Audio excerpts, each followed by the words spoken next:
This is the Gooshbagz Fantasy Football League podcast with your host, Jason Peck.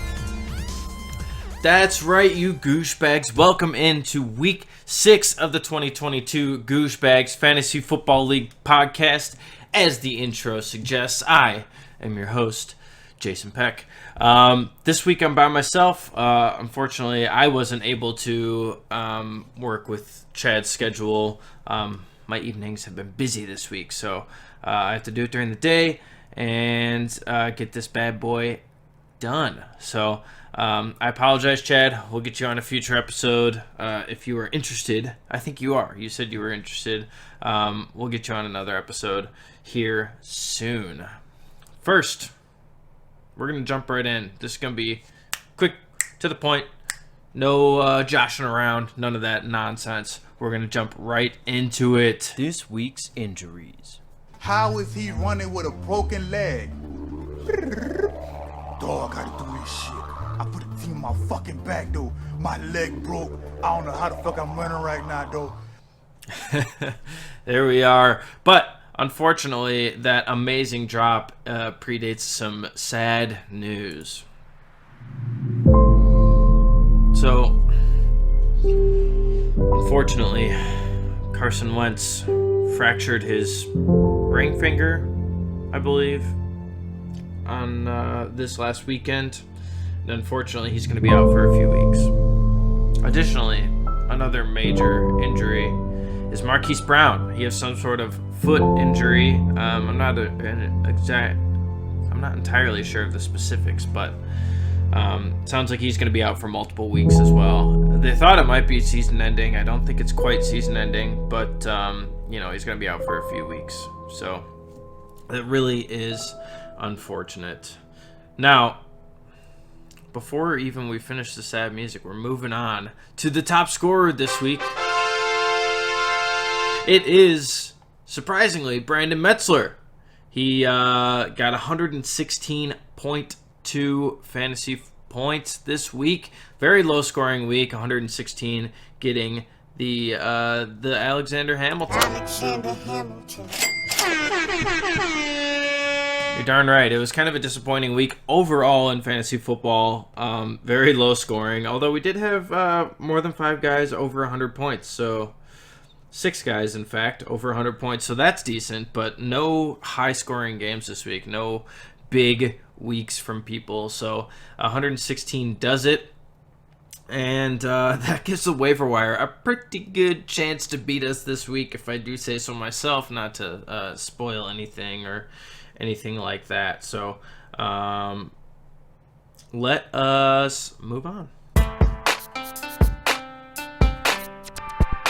Last week's head-to-head results.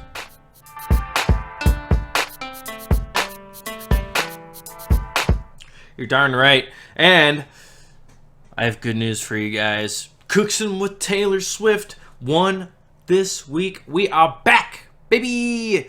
Matchup number 1 was Cooksin' with Taylor Swift versus the Pitts. But the Pitts wasn't so pitty this week. Kyle Pitts actually scored 9.4 fantasy points. But overall, the team itself of the Pitts only scored 99.22 fantasy points. It was not enough to overtake Taylor Swift's raging 107.7 fantasy football points. We are back. I'm stoked. We are close to the top of the league right now at number 2. And 107.7 gives me the W. So that's exciting. It was on the back of Ramondre Stevenson, the fill-in. No, Ramondre is not a fill-in running back. He got 23.1 fantasy points.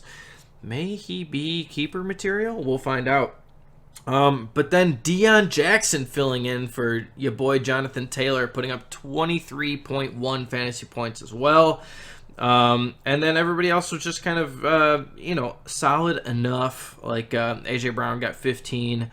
Jalen Hurts only got me 16.9. And everybody else just kind of did average, between 5 and 7 or 5 and 9 fantasy points. So that's pretty good. Except the Packers defense, which is off my team. Packers look atrocious. Let's not talk about that anymore. Team Keen, a.k.a. the Pitts, We had Christian McCaffrey putting up 19.3 fantasy points. Breece Hall putting up 19.1 fantasy points. But they could not stand up with the rest of my my running backs. So both of those guys put up 4 points less than my running backs. And also his number one wide receiver, Cooper Kupp, could not compete with my number one wide receiver, A.J. Brown.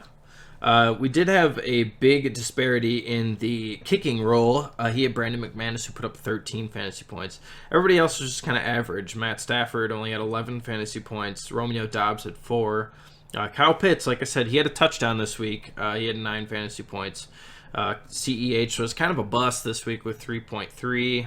He just had 9 carries for 33 yards, and that was it. No catches or anything. So, yeah, I mean, overall, his team was all right, but not good enough. You need to fix up that quarterback spot, my man. My man. On to matchup number 2. Matchup number 2, we've got Waddle Baby Waddle versus Team B Mets, a.k.a. Little Herbs, as we call them, because he's got Khalil Herbert on the old team there. And Little Herbs took down Waddle Baby 116.2 fantasy points to 113.64. This was a close one, and these were the 2 top scoring teams on the week. So this was a very close matchup, and as Brandon most eloquently put it, he's always playing against the top scorers of the week. And it does seem to be that way. He does have the most points against in the league. So congratulations, Brandon, for having that. So on Team Little Herbs, we got Trevor Lawrence, who put up 24.9 fantasy points. We've got Mark Andrews, who put up 20. Alan Lazard put up 15. And Kenneth Walker put up 18. So, like, some pretty massive games, and only one down game from Cortland Sutton, who put up 2.4. So that was his bust. Everybody else was kind of, in the middle there. David Montgomery, 8. Justin Jefferson only had 13, which is fine. And, everybody else was just kind of there. So, like, pretty big weeks from most of his team. On the other end, we've got on Waddle Baby, we've got Jamar Chase, who put up 28 fantasy points this week. And almost everybody in your team hit double digits. I mean, they kind of had to, with your quarterback only getting 11 fantasy points. The only ones that didn't were Tyler Higbee, who had 1.2 fantasy points. And your kicker and defense, which is fine. So everybody else had like over 10 fantasy points. Joe Mixon had 14. Saquon had 17. Jalen Waddle had 13. And Darrell Henderson had 12. So fresh off of my team, thrown right into Benaya's lineup. So congratulations on that. But yeah, it just wasn't like everybody having an average game just wasn't quite enough to get you the victory this week. So unfortunately for Waddle Baby, Team Little Herbs took you down. On to matchup number 3. We've got Sir Lancelot versus the Young Hose. And while you thought the last matchup was a tight matchup, this one came down to 0.18 fantasy football points, which is insane. A very close matchup. It was projected to be close too, within 1 point, but not quite this tight. So Sir Lancelot squeaked out a victory, 105.54 to Young Ho's 105.36 fantasy points. So let's look at the studs on Sir Lancelot. We got Stephon Diggs leading it off with 25 fantasy points. We had Ryan Suckup in the kicker's position with 14. We had Austin Eckler with 19. So pretty good overall. We did see a goose from the Jaguars defense putting up 0 fantasy points. They allowed 34 points to be scored on them, and they had 1 forced fumble to even them out at 0 points. We had Taysom Hill, who had 4.54 fantasy points in the tight end spot. He had a okay game for tight end. Aaron Jones at 5.9. That's not what you're looking for from Aaron Jones, but so yeah, overall, a pretty decent day. Didn't score as much as my team, but it was enough to eke out the victory over Josh Allen, Alvin Kamara, and Leonard Fournette were really the only ones that did anything for your team. The Patriots defense and Dawson Knox also had over double digits. Patriots D put up 16 fantasy points, and Dawson Knox had 11. Mike Williams disappointed, and Mike Williams had 2.7, and that was really the downfall of your fantasy team this week. You had, you were up by, what was it? No, you were down by a certain amount, and it was, I'm trying to piece it together here. Mike Williams versus Denver. Was that all it was? No, he had somebody playing on the Chargers. Oh, yeah, Austin Eckler. So, yeah, you had Austin Eckler down. You were down, Adam, by like 17 points going in against Mike Williams. And you thought you had it in the bag there, Ryo. You know, no way Austin Eckler outscores Mike Williams by 17 fantasy points. But unfortunately for you, he did. Mike Williams only had 2.7. It was a disappointing day for Justin Herbert, and the combination of Justin Herbert and Mike Williams and Austin Eckler just took it down in the rushing game. I mean, he just had 10 catches, not even the rushing game, sorry. 10 catches for 47 yards, so a lot of his points were just on catches alone. 5 points from catching the ball, which put him over the edge. So that was a tight matchup, and unfortunately didn't turn out the way that Ryo wanted. So fortunately for the rest of us, because otherwise he would have been further in first place. But now a lot of us are tied up at 4-2, and it's gonna be a close race here. We got a lot of good teams this year, so we'll see how it goes. But moving on to matchup number 4, we've got Cooking Some Lamb versus Team Go Clifford. And Team Cooking Some Lamb was able to take down Team Go Clifford this week in, I wouldn't call it an upset. I guess it was at that point, because he was 1-4 going against a 2-3 team. So I guess that's kind of an upset. We have Cookin'. Actually, no, both of us predicted that last week. So Courts and I both predicted Cooking Some Lamb to win. So Cooking Some Lamb had Dalvin. Like, nobody had a massive game except Michael Pittman, who had 19.9 fantasy points. Everybody else was just kind of like just above double digits range. So like Dalvin Cook had 14, Geno Smith had 12. We had Deebo Samuel with 12.5, Zach Ertz with 10.5, just over that 10-point margin. Amari Cooper with 12.4, and the Rams with 11. So like just over 10 from everybody. The definition of just like of a meh team, except for except for Michael Pittman. And Michael Pittman didn't necessarily make a difference. Actually, if Michael Pittman had not started, you would have still won.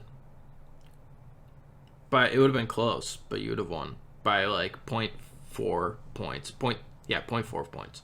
So yeah, that like I said, it was just kind of an average game from everybody for the most part. On the other side, Team Go Clifford, it was kind of a meager day for most players on your team. You had Harrison Butker out there with the iron leg, putting up 10 fantasy points, despite the fact that his leg, he was wearing like a freaking leg brace all day, or a leg wrap the entire day, so that was insane. But yeah, he didn't lead your team in points, but he had 10. We had Najee Harris with 11, almost 12. We had Adam Thielen with 13.6, Godwin with 12.5. And Lamar Jackson, kind of a disappointing 16-point fantasy day, and that was not quite enough to get your team over the hump here. Only 84 fantasy points, so not great. We're moving on. Matchup number 5, we got Owen Tree versus Team Buck Nasty, and unfortunately for Owen Tree, the team name change did not bring you success this week. So unfortunately, you are now 2-4. You did win 2 in a row under the Owen Tree moniker, but now unfortunately you have to change your name now that it is no longer bringing you success. In fact, you were the lowest scoring points of the league this week. We had Team Buck Nasty Aaron putting up 89.82 fantasy points, 89.62 fantasy points in the victory over Owen Tree, who only put up 71.68. That was a terrible game. You only had 3 people over 10 fantasy points. Actually, both teams only had three people over 10 fantasy points. Just a terrible matchup overall. On Team Buck Nasty, aka Big Herbs, we had Tyreek Hill, who put up 23.7 fantasy points. We had Travis Kelce with 15.2 and ETN with 11, and everybody else was bad. We had Tyler Lockett with only 2 fantasy points. James Robinson was 6.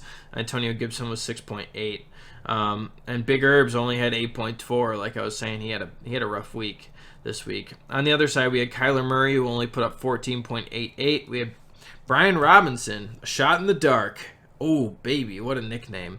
12 fantasy points. George Kittle, or a.k.a. George Brittle, put up 12.3 fantasy points. And once again, everybody else was meager. We had Jeff Wilson with only 0.5 fantasy points.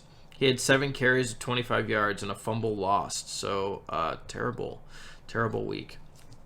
So I don't want to talk too much more about that matchup because it was atrocious. So, in the weekly awards this week. Sorry, I was late on that. Weekly awards, we had the best team was Brandon, obviously. He was the highest scoring team in the league. And as I mentioned, Courts was the lowest scoring team in the league. The most efficient manager was Neil. The least efficient manager was Aaron. And interestingly, all 4 of those, it was the first time that they have earned those weekly awards. Brandon getting the highest score, Courts getting the lowest score. Most efficient was Neil, and least efficient was Aaron. So, those were all new awards for all those players. The highest points in a loss was Benaya. And how many points did he have? It was over 100. It was 113. Like I said, he was the second highest scoring team. So unfortunately, that resulted in a loss. Them's the breaks sometimes. I'm sorry, buddy. Lowest points in the win was Aaron with 89. So you outscored him by like 25 fantasy points. So that's not frustrating at all. Let's see. We've got the biggest blowout was Neil's blowout with. He won by 30 fantasy points over Cooking Some Lamb, or over Team Go-Go. I'm sorry, 20 fantasy points over Team Go-Go Clifford. The narrowest victory, as I said, was Adam by 0.18 points. The overachiever was Brandon, which is surprising. I mean, not surprising because he scored the most points in the league, but it is surprising because he only scored 5 points over his projected score, which is insane. And then the underachiever was James, who only put up 84 fantasy points when he was projected to score 110, so like 25 points less than your projection. So that was that.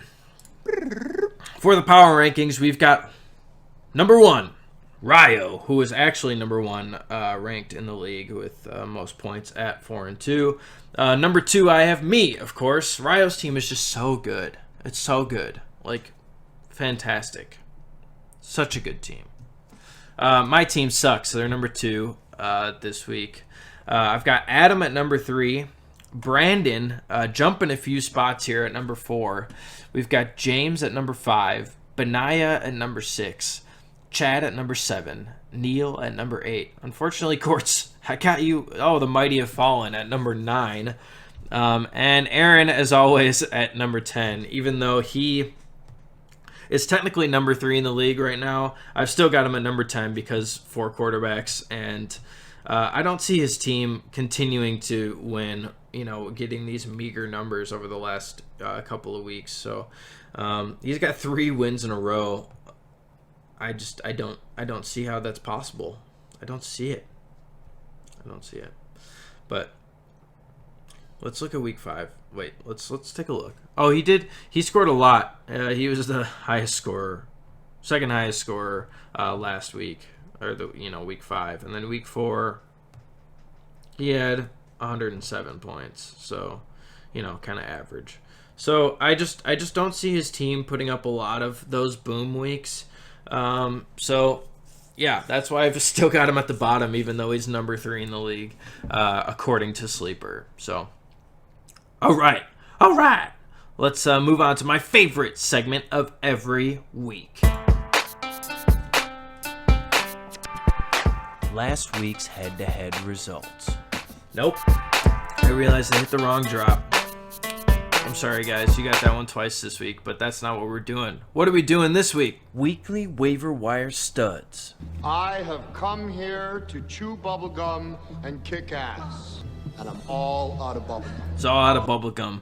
That's right. We've got the waiver wire team that would kick all of our asses. We've got Matt Ryan in the quarterback spot with 27.2 fantasy points. We've got running back 1, Kenyon Drake, with 19.2 fantasy points. We've got Jermichael Hasty in the running back 2 spot with 11.7 points.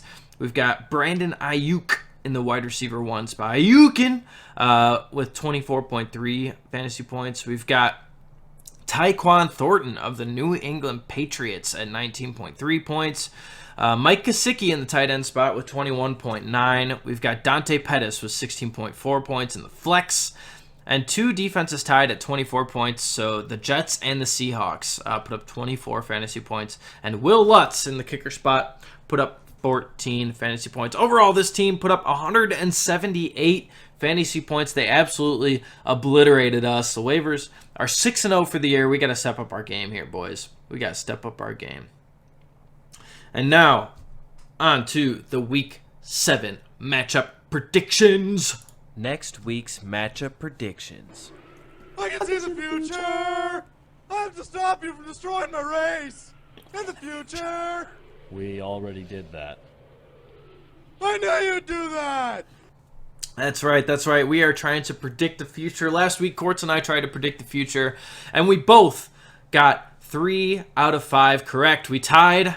We got different ones correct, but we did tie at 3 out of 5. This week, like I said, I can't go up against Chad. I just got to do my own predictions and see where we are. So, the first matchup is Cookson with Taylor Swift versus Team Go Clifford. And we all know that I am going with Cookson with Taylor Swift, despite the fact that I currently don't have a quarterback or a kicker. I'm working to remedy that situation. As soon as people are listed as available or not available in their matchups this week, hopefully I can get at least one of these guys back on the IR. If not, then I can drop, maybe a backup or two to get a quarterback and a kicker on my team. But I still think my team is better. Overall, Najee Harris, even though he has a good matchup this week, has not been fantastic. Terry McLaurin has been subpar. Wan'Dale Robinson, who was just added to the lineup here, and Robert Tonyan, both of them recent adds on Thursday morning. That's how you know what time or what day I'm doing the matchups here. Oh, we've got Chris Godwin going up against Carolina. That might be a good matchup. But overall, I just think that my team is better. I'm gonna be filling in some quarterback. We'll have to see. We've got Ramondre Stevenson going up against Chicago. It's gonna be a smash. We've got DeAndre Swift against Dallas. We've got Brandon Cooks against the Vegas Raiders. We've got Christian Kirk against the Giants. We've got Njoku versus Baltimore. I might have to switch up. I might switch up. We're going to see. The wide receivers might be... I might have to play either Ayuk or Pierce. They got really good matchups this week. And Ayuk is against Kansas City. I think that San Francisco is going to have to throw the ball a lot. I think he's going to make his way into my lineup. I think I'm going to have a better week this week than Team Go Clifford. So I'm picking me, despite all odds. And as I looked through it, I was less and less sure. But I'm sure. I am sure. Matchup number 2, we've got Waddle versus the Young Hoes. This is going to be a great matchup. Although almost all of Waddle Baby's team is questionable this week, so we'll see if everybody goes. I think if everybody's healthy, Waddle Baby's got this victory. But obviously Team Young Hoes is a good team. We've got Fournette and Mike Evans on a great matchup. Jimmy Garoppolo against Kansas City as the quarterback, filling in for Josh Allen, who's on bye. We've got Mike Williams versus Seattle. Pat Freiermuth versus Miami. He's questionable. DK Metcalf versus the Chargers. Got some good matchups on that side, but I think we've got even better matchups on Team Waddle Baby. So I'm going with Waddle Baby.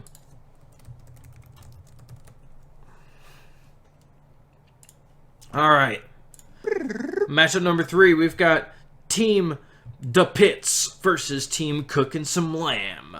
Cookin' Some Lamb has Dalvin Cook on a bye and the Rams D on a bye, so we're going to have to see what he does. He's probably filling in with Josh Jacobs there for Dalvin Cook, and he's just got to figure out his defense. Overall, he's got some pretty good matchups. Geno Smith versus the Chargers, and Geno Smith is fine. I can't believe he doesn't have another quarterback on his team. Michael Pittman versus Tennessee is a good matchup. Deebo Samuel versus Kansas City, that's a good matchup. Got some really good matchups on that side. Team Cookin' Some Lamb. I think once he fills in Josh Jacobs there, who's got a really good matchup versus Houston, and then gets a defense to fill in here, I think his team has the chance at victory this week. So I'm going to pick Team Cookin' Some Lamb. We've got on the other side, we've got Jared Goff versus Dallas. So he has fixed Matt Stafford in the quarterback spot. However, the rest of his team have some tough matchups this week. Keenan Allen versus Seattle, I guess that's a tough matchup. Amon-Ra against Dallas is the only good matchup really he's got, and then Pitts versus Cincinnati. But everybody else, like Breece Hall's got a rough one against Denver. Christian McCaffrey versus Tampa Bay. Keenan Allen is questionable even.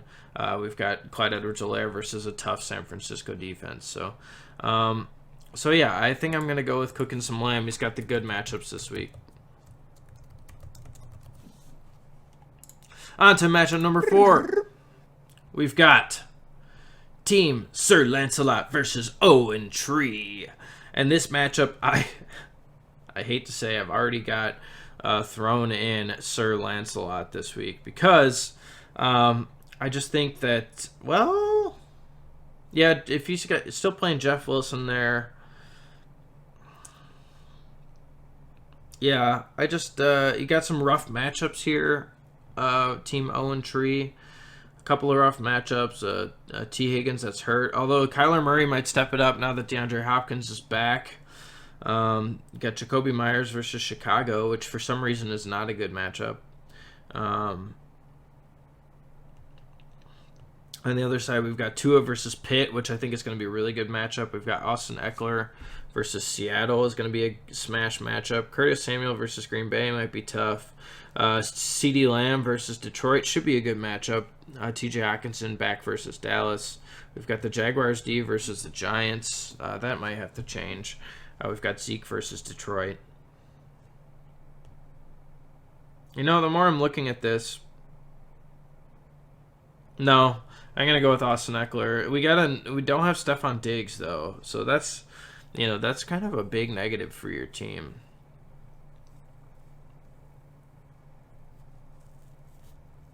This is tough, actually. This is way closer than I thought. I think I'm going to go with Team Owen Tree. I think you're going to bounce back and get the victory. Make it to 3-4 this week. All right, last matchup is Team Little Herbs versus Team Big Herbs. We got the battle of the Herbs, Justin Herbert versus Khalil Herbert. It's going to be a great matchup. They're both projected for 99 fantasy points. One has a kicker on bye, an empty kicker, and one has an empty defense currently. So, Buck, get your defense switched up here because the Bills are playing against nobody this week, so they can't get you any fantasy points. We've got on Team Little Herbs, we've got Derrick Henry versus Indianapolis. We've got Kenneth Walker versus the Chargers. We've got Alan Lazard versus Washington. All pretty good matchups. Cortland Sutton versus the Jets. The Jets D has been tough. We've got the Mark Andrews versus Cleveland. Michael Gallup versus Detroit. Some pretty good matchups this week. And Trevor Lawrence against the Giants. That might be a tougher one. On the other hand, we've got Big Herbs versus Seattle. We've got Antonio Gibson versus Green Bay. It should be a good matchup, but who knows if he's an actual starter. We've got Tyreek Hill versus Pittsburgh. We've got Tyler Lockett versus the Chargers. We've got ETN versus the Giants. Might be tough. The 2 running backs versus the Giants might be a tough matchup this week. And then Travis Kelce versus San Francisco. I'm going to have to go with Team Little Herbs. Brandon Metzler. I'm going with your team this week. So, should be a good matchup. I'm looking forward to all of our matchups this week. And guys, I'm so stoked. I know it was a shorter episode this week. It was just me. I was powering through it. And, yeah, hopefully next week we've got, let's see. Oh, we're going against James. May or may not have James this week. Or no. Yeah, I'm going against James. May or may not have James on the pod. He usually doesn't like to do podcast stuff, so that's fine. You're going to have me again next week. Guys, I'm glad I was able to bring this vital information to you coming into your ear holes here on Thursday. It's going to be a good day. It's going to be a good weekend. I'm looking forward to some football tonight, and we are going to have a great week. I'll see you guys later.